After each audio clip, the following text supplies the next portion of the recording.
Welcome to Hacking Your ADHD. I'm your host, William Kerb, and I have ADHD. On this podcast, I dig into the tools, tactics, and best practices to help you work with your ADHD brain.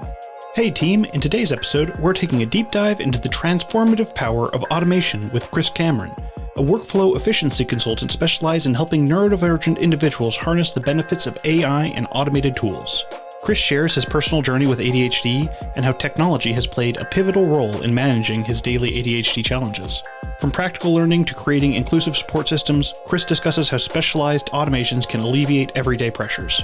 We also get into a number of topics about AI and how we can integrate some of these services to help alleviate some of those woes of executive dysfunction. Whether you're a business owner, a content creator, or someone looking for some practical solutions, this conversation is packed with actionable insights that promise to simplify and enhance your life. If you'd like to follow along on the show notes page, you can find that at hackingYourADHD.com/187. I make it a point to simplify my daily choices because life is full of complexities, and I don't want to forget the important stuff. That's why AG1 is a staple in my morning routine. It gives me peace of mind that I'm meeting my body's needs right from the start. AG1 isn't just a supplement, it's a comprehensive source of essential nutrients that also supports gut health. I trust AG1 because it's developed by an in-house team of doctors and scientists and rigorously evaluated by independent experts to ensure its efficacy. A recent study showed that AG1 doubled the amount of healthy bacteria in the gut, including 2 species known for supporting gut and overall health. With that in mind, I'm confident that I'm nourishing my body properly, which is one less worry for me in the day. For me, AG1 stands out for its convenience. Adopting it as a daily habit means I no longer stress over my nutritional intake. Just 1 scoop and some water in the morning, and I'm good to go. If there's one product I trust support my whole body health, it's AG1, and that's why I've partnered with them for so long. It's easy and satisfying to start your journey with AG1. Try AG1 and get a free 1-year supply of vitamin D3, K2, and 5 free AG1 travel packs with your first purchase at drinkag1.com/ADHD. That's drinkag1.com/ADHD. Check it out. I also wanted to let you know about the Hacking Your ADHD newsletter, Any and All Distractions. And that's what this newsletter is all about. The things that have caught my interest over the past week that I think also might be interesting to you. In it, I bring you the top things of the week that have caught my attention from the world of ADHD and beyond. If that sounds like something you'd like in your inbox, just head over to hackingYourADHD.com/newsletter and sign up. All right, keep on listening to find out how automation can help keep your ADHD in check.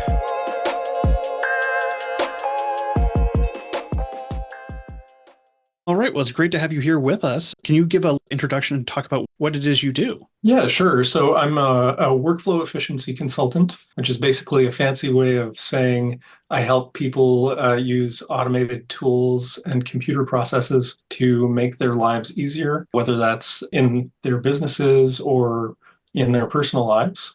And my focus for the past about a year, I guess, has been working with people with ADHD, just because these tools have had an impact for me and the strategies about how to use them as well. And after my diagnosis a couple of years ago, I started focusing on how people with ADHD could leverage that stuff. And finally, I decided to start working with neurodivergent business owners and content creators to try and help them streamline things. So that's a little bit about me.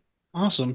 So I think kind of the first place, I had tons of threads my mind went to immediately, but I think the first thing that might help people is giving some more like concrete example of what like an automation tool is, because they might hear that and not have any idea. They're just like, well, that sounds great, but what does that mean? That's a great point that you bring up. And in fact, I find oftentimes in kind of getting into the subject with people who are less familiar with the term automation, they seem to find it scary. But I will remind people that we use automated tools in our lives every day, and most of us don't think about it. Like you use the dishwasher, which is an automated way of washing your dishes. I mean, we're taking out the manual work. And I think in the computer world, one of the great entry points for that I always like to lead with for people that haven't done much automation or any at all is email filtering. It's kind of more of a passive approach to automation because you're filtering, right? But it's also super powerful because you can take a message that you've received and move it somewhere else. And really, that's the first step in creating an automation. We're talking about using an action that you can refer to as a trigger. And so in this case, in email filtering, the action or trigger is going to be receiving that email. And then you have a set of conditions around it. So if the condition is that I'm receiving an email from William, and then do something with this message, like automatically flag it or star it or, favorite it or whatever, so that I have that in my priority inbox or, something to that effect. That's an easy way, I think, to get your head around one of the more basic things that automation can do. For me, it's something that I use every day extensively, because without any kind of email filtering, my digital life would be very quickly quite a mess.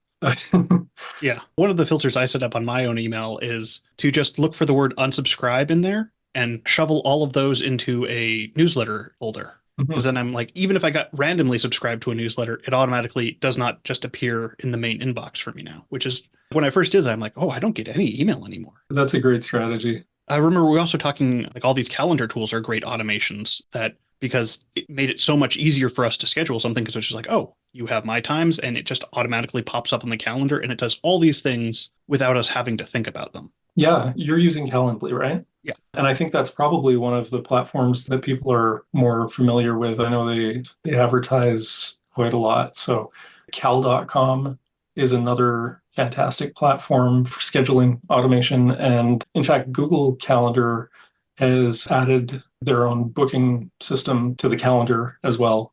So I believe it's only for Google, like paying Google Workspace customers. But yeah, you can basically have just an open calendar registration that shows, for anyone that's not familiar with how these work, basically it just shows you a page where I could look up like when William is available and say, oh yeah, I'd like to meet with him on Thursday, and look, there's an open spot and it coincides with an open spot that I have in my calendar. Great, let's click that button and make it happen. And then we both get emails and magic happens. Yeah, but it also makes me think about one of the downsides to automations too, is things do happen automatically. And so they do require maintenance to be like, because I have to like make sure I'm like putting the days that I'm not available in there. It is one of those things that we do have to think about like, hey, yeah, this is more than a habit. It is just going to happen. That's one of the things that I make sure to teach people about whenever I'm doing more of an instructional kind of thing with someone and kind of walking them through how to set up automations. I think something really important to remember is that automations are not static. They're not permanent. They're ongoing project, kind of like gardening. You just need to do some maintenance. Otherwise, they will just like kind of die on you. So yeah, I mean, just keep in mind how your automations are working. Make sure that things like email filters are kept up to date. Perhaps you have old ones that are no longer relevant because you've unsubscribed to a bunch of mailing lists. Or if you're a freelancer, you could have a whole group of people that you were communicating with for a particular project, and that's no longer relevant once the project is done. So, small maintenance things like that, as well as things like if you're linking together several platforms, you'll want to be aware of just any major changes that any of them make that could kind of interrupt the flow of an automation. I do think it's also such a good thing with ADHD too, because it does this like offloading of our executive function. So we can only keep so much stuff in our brain. And so maybe a checklist would work or something, which is, just another system for us to use. But this makes it just, okay, this will just happen. And so it is like an automatic habit. And I like your reference to checklists. I'm a huge fan of checklists, and it's just very helpful in terms of reducing decision fatigue and, potentially getting distracted halfway through a task. If you have a checklist that kind of keeps you on a set path, let's say, you can follow those steps.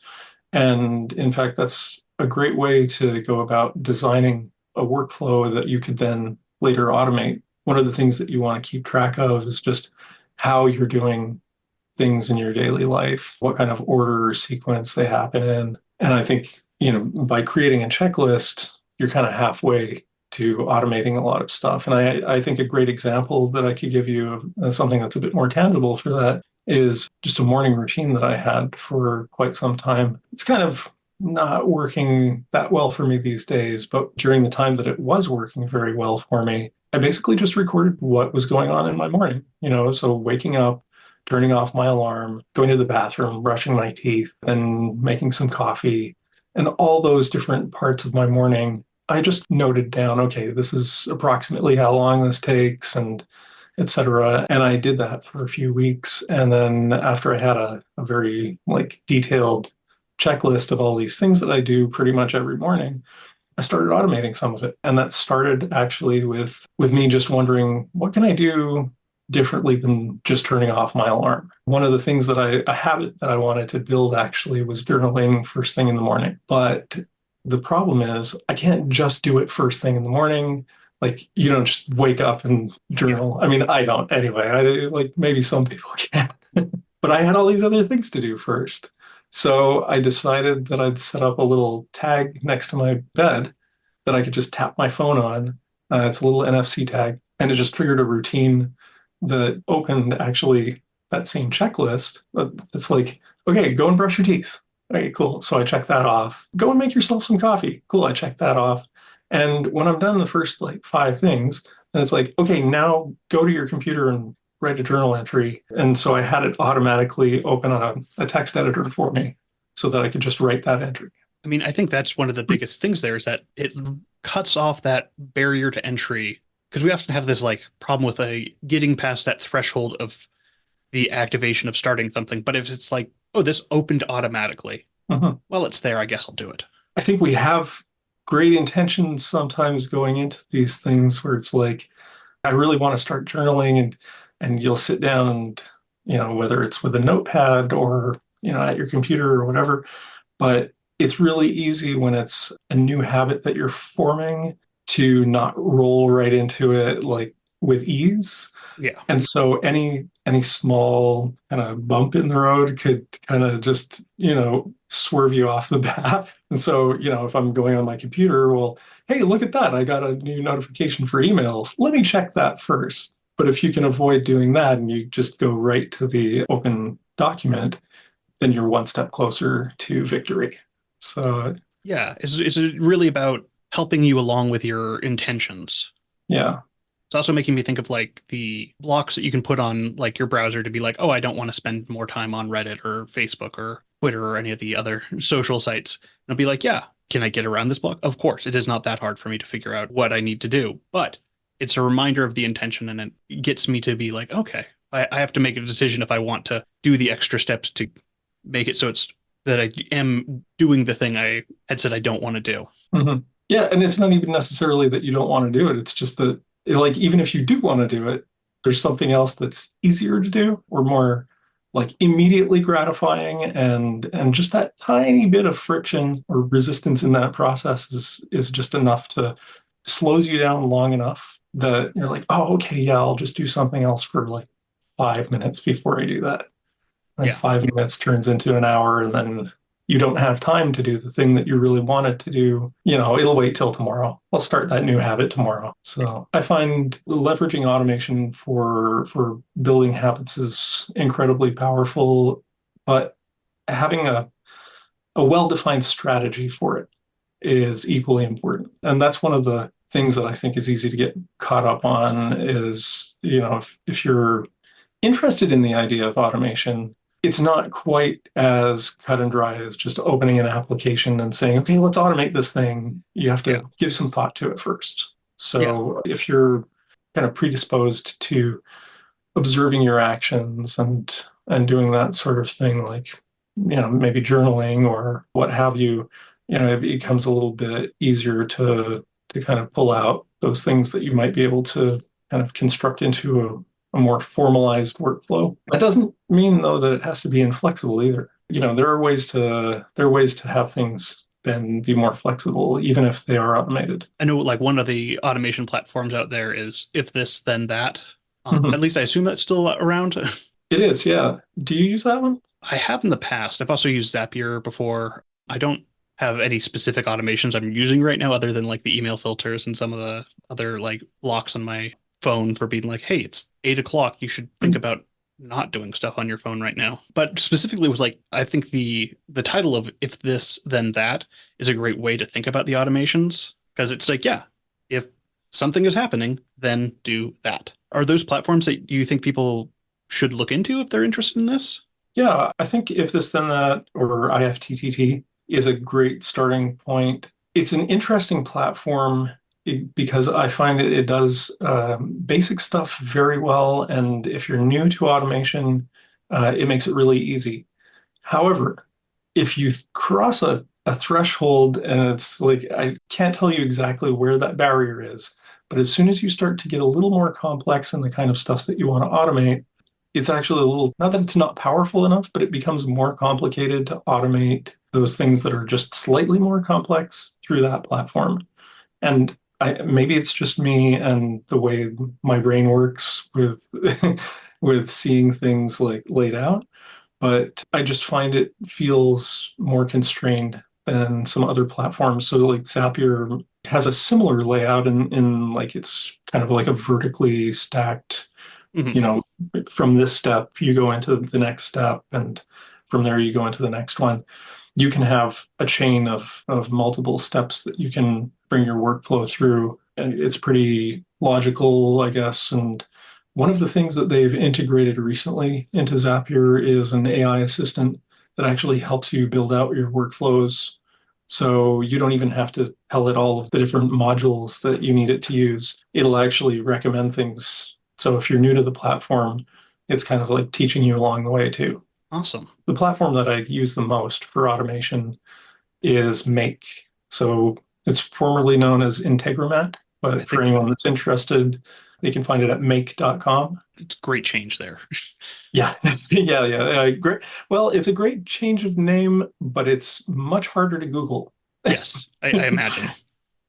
So, but Make, I find, does a really, really good job of anyone that thinks more visually, I think is going to prefer that platform because you have modules that you can kind of drag and drop and you can connect with like, it's like a little wire connecting them. Hmm. And then you can follow the bouncing ball between the modules to see how your data is flowing and yeah, just like what's going on in that sequence. The other really cool thing about Make is that if you have an automation that requires branching or like multiple choices or multiple actions to occur at a given point. And I think it would probably help if I give an example.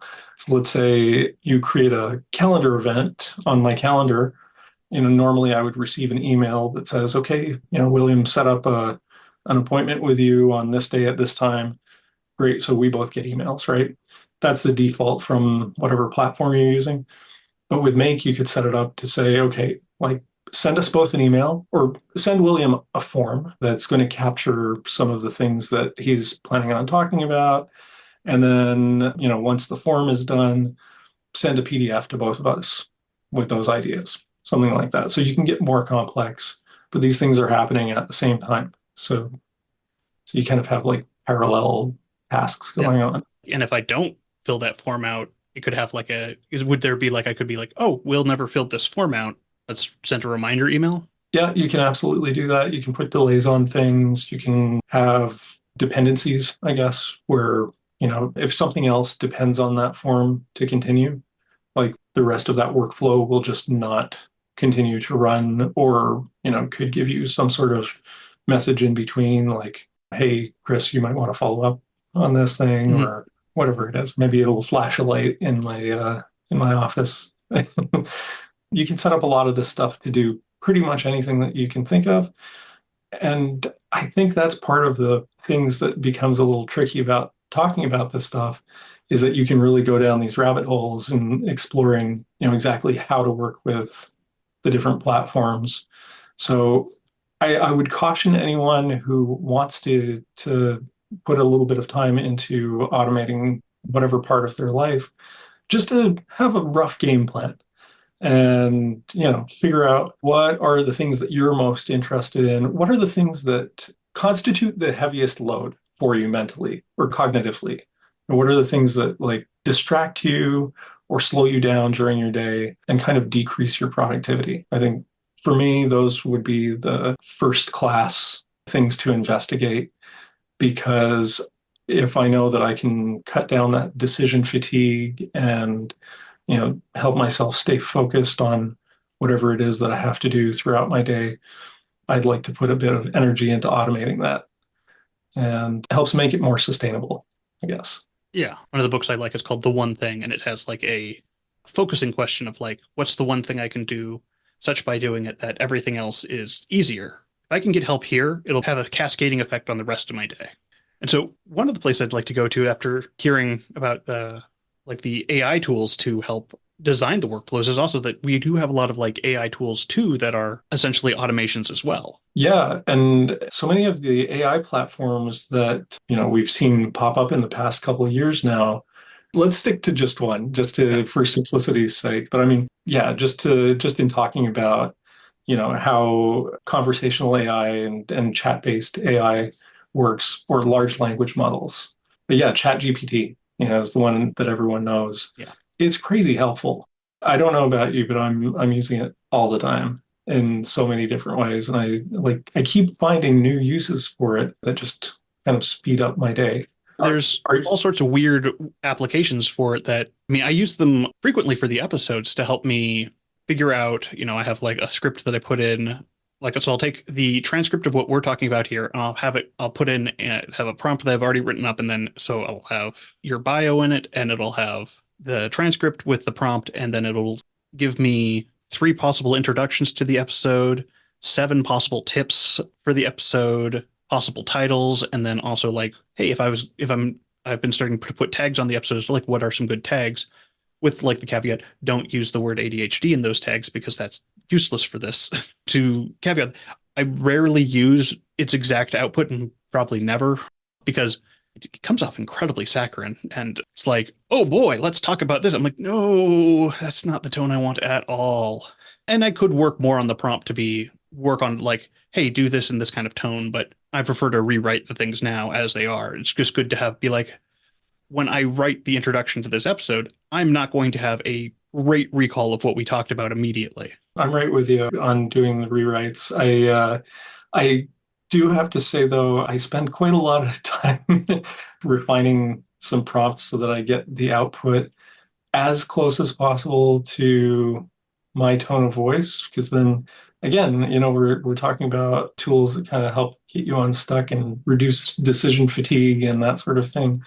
And I think if the output from ChatGPT is already very close to the way I would have phrased something, it just saves me that much extra brain power that I can use on, adding whole new sections of, content or whatever to, let's say, a blog post that I'm writing or whatever it is that I'm working on. Right. I also like using it. Sometimes I'll like get like emails from people, and with people with ADHD, they will have a lot of story to go along with what they're telling me. And so I have a very long email from them and I'm like, what are they asking? And I could just pop that into like, what question is this person asking? And it'll like simplify it for me. I'm like, oh, okay. I can see that now okay, got it. That's a good point because I've been using something like that when I write emails too, because I tend to be that ADHD or that, has a whole bunch of additional context around things. And one of the things that I notice I do is I'll give people a long explanation and then finally I'll get to the point. Now I've started using this one prompt that uses something called, I guess it's an approach to email writing. I don't know. I can't remember exactly where I discovered this, but I think it's like a business strategy. And it's just called bottom line up front. If you Google that, I'm sure you'll get a good explanation of like how you're supposed to do it. But basically I found that, I refined the prompt a bit, and basically it just turns my ideas around and puts the big ask right up front so that people that don't have time to read through a 6-paragraph email can just say, oh, okay, Chris wants this. Here's when he wants it. By the way, here's all the other stuff that you might be interested in, right? And then I'll have it like trim that down a bit too, just to be on the safe side, because they probably don't need all that extra info. One of the funny ways I've also found that I can do this is if I'm having trouble coming up with prompts, I can just ask ChatGPT, what would be a good prompt to get this kind of output? And it will be like, it'll give me something and I can build off of that. So it's like, it is funny how I can use ChatGPT to help improve myself on it. Yeah, I remember seeing one suggestion too. Is like, yeah, if after you do a prompt, you can also have like thing in there to be like, can you give me 3 questions that would help improve this prompt? And it's like, oh, that's a great way to think about improving what you're doing there, because it's the idea of the prompt engineering that is out there is like kind of intimidating at first because it is like, I don't know what that means.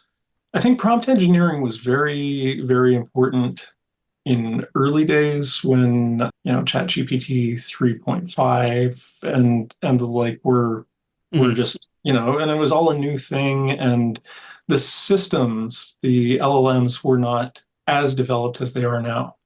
And that's one of the things that I've noticed, like ChatGPT 4.0, it's a step above like 4 Turbo, and just asking it things in natural language. You really don't need to refine the way you're asking things as much as you did in the early days of using these tools. Like now I can just ask for a thing that I want, and it's much more receptive and gives you like things that are more closely aligned with what your intention might have been.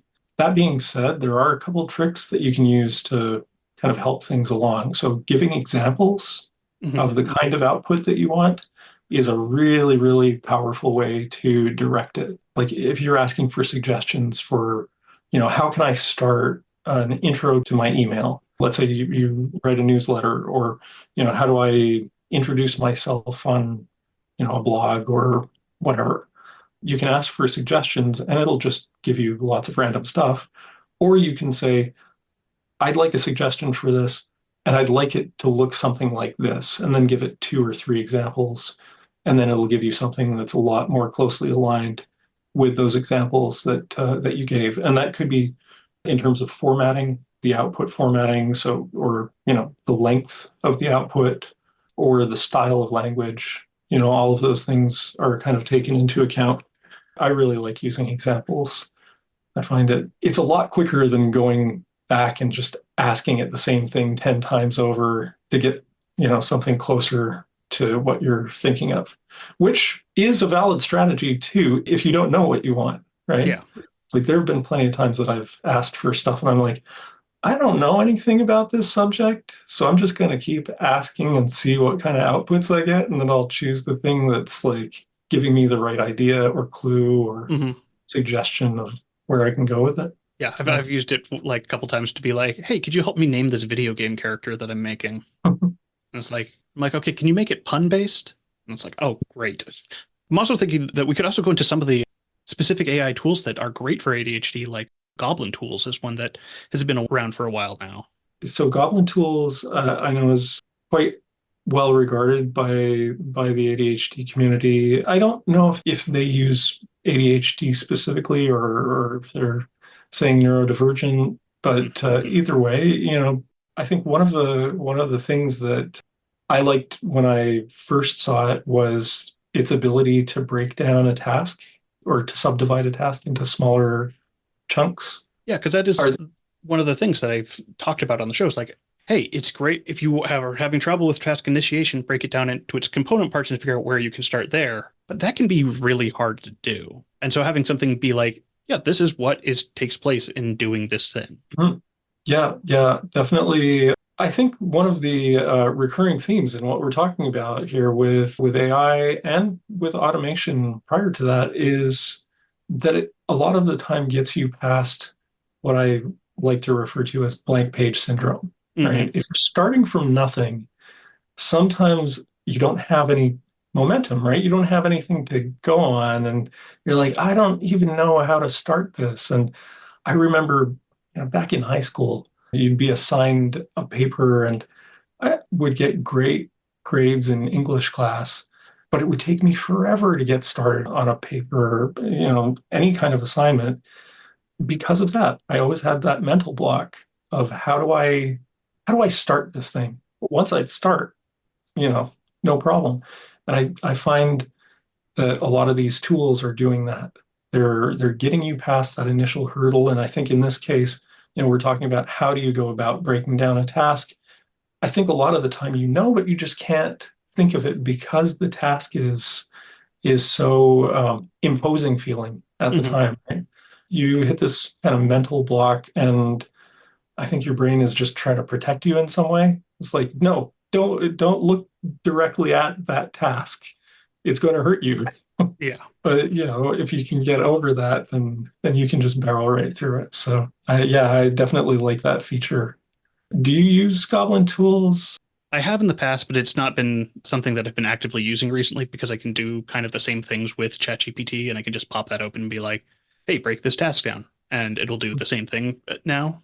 I haven't used it in quite some time either, to be honest. There's one that I'm thinking of right now. It's how to, like, it'll rephrase something for you to make it, Mm. if your thoughts are meandering too much, Hmm. it'll make it more pointed. And if it's coming off as being too blunt, then it'll help embellish it for you a bit. Well, yeah, I do that sometimes where I'm like, well, I put off this email, answer, and I'm like, oh God, what did I send them? Yeah, I mean, those are helpful starting points. Speaking of Goblin tools versus ChatGPT, I think, depending on maybe your fluency with ChatGPT, how often you use it, I think it seems like both of us are in ChatGPT probably a good chunk of time. So, Yeah. yeah, I mean, I think if you're like us, then you probably don't need to switch tools necessarily. If you don't use ChatGPT or another LLM chat application similar to it, then perhaps you'd benefit from using Goblin Tools just for its more specific kind of fixed set of prompts. Really, that's what it Hmm. is, right? I mean, they're just prompts in a wrapper that makes it easy to just hit the one button. Yeah. Yeah. And there's a bunch of ways that you can like do things like, asking for help with planning your week, or one of the features I love is just having it ask me questions about things like, hey, can you help me refine my thoughts on this by asking me questions and then being like, can you ask me those questions one at a time rather than 11 at a time? Right. At the start of our chat, when I first mentioned AI platforms, I think I quickly mentioned like local LLMs. Mhm. So I use one called Olama. There are a few different ones out now, but one of the things that I find really cool about that platform is that you don't really have to censor yourself. I mean, I'm not really censoring myself, but I guess just Mhm. in terms of what information I feel comfortable sharing with ChatGPT. You don't want to necessarily give it specific details of like your address and what you're up to for, I don't know, your holidays or like maybe various medical issues or, things that you might feel like uncomfortable sharing with OpenAI, right? Because I mean, you do have the ability to turn off data sharing with Mhm. OpenAI. If you're paying for ChatGPT, I'm not sure if that's the case on free accounts, but definitely if you're paying for it, there's a switch that you can turn off that says, don't train LLMs on my data or something like that. Yeah. But that means that they are receiving your data and potentially using it, right? If you don't click that. So Olama and other local LLMs, you don't have to worry about that because it's all running on your own machine. Yeah, so there are certain things like what we were just talking about. You can present to Olama and have it help you work through different problems or bring you different information without having any kind of risk of that information being compromised. Yeah. Because it is worth thinking and talking about the ethical dilemmas with AI because we don't have a lot of information on how they're training their data, be it from the art side or how they got so much text to do stuff off of because it's certainly they're not being especially open about it. Right. Ironically. Yeah. Yeah, so it's worth at least being aware. Yeah, there are some ethical implications about using these tools and I don't try to, I mean, that's one of the reasons why I'm like, when I do stuff, I try and reword it because it's important to me that what I'm giving people is my work, not someone else's work. That's a fair point. And I think if you're writing your own material too, I think many creative people are now using tools like ChatGPT as kind of a super powered spell checker, Yeah. right? Like it's kind of a do everything spell checker that says, how can I like replace some of the more common words to describe whatever place or Mhm. action, replace it with something a little more interesting sounding, and whatever it is that you want to do to embellish your work or to kind of fix it in some way. Mm. And I guess like it seems less, if you're giving it more of an input versus receiving an output, then you might not really consider the implications of that, beyond like, okay, I used it as a spell checker, right? Mm-hmm. What you are doing is, if you're not ensuring that that data is not shared with OpenAI, you could be potentially feeding them a whole bunch of new, unedited, like raw content in your voice. Yeah.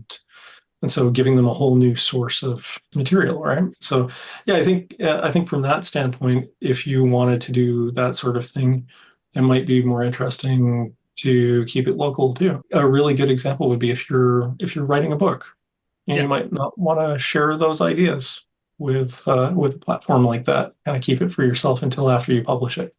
Yeah, and it's definitely worth considering. If people wanted to reach out to you, find out more about automation stuff, is there someplace they can go? Yeah, they can visit my website. It's learnwith.cc. If anyone's interested, it's a community for content creators and business owners, entrepreneurs with ADHD.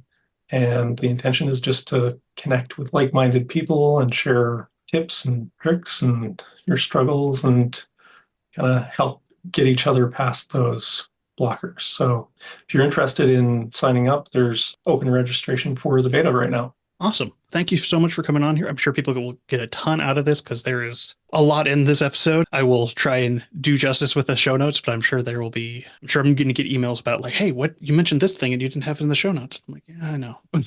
I'll do my best to get everything that we spoke about together on the site too, with clear links to those things where I've written about them too, for anyone that's interested. I'll have to add in into my prompt, label all the tools that we talked about. All right. Well, thank you so much. Thank you so much for having me on, William. It was a pleasure.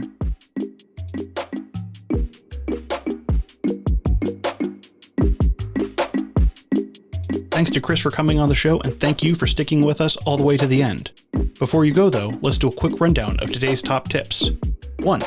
Start with small automations, using simple tools and gradually integrating more complex systems as comfort with technology grows. It can be easy to be overwhelmed if we start out with too much. 2. Easy places to start with automation include using email filters to automatically help reduce inbox clutter, and tools like Google Calendar or Calendly to automate scheduling and prevent double bookings. 3. Regularly update and maintain automation tools to ensure they continue to serve your needs effectively, much like gardening and getting out those weeds. 4. Use AI tools to break down large tasks into manageable steps, helping to overcome task initiation barriers. If you'd like links or to read this episode's transcript, you can go to the show notes page at hackingYourADHD.com/187. I also wanted to let you know about the Hacking Your ADHD newsletter, Any and All Distractions. If that sounds like something you'd like in your inbox, just head over to hackingYourADHD.com/newsletter and sign up. All right, thanks for listening. I'd love to hear what you thought of this episode. Feel free to connect with me over at hackingYourADHD.com/contact. If you'd like to support the show, the best way to do so is to tell somebody about the show, especially if you think they'd like a particular episode. Just click the share button on your podcast player and send it over to them. And now for your moment of dad. Why do cows wear bells? Because their horns don't work.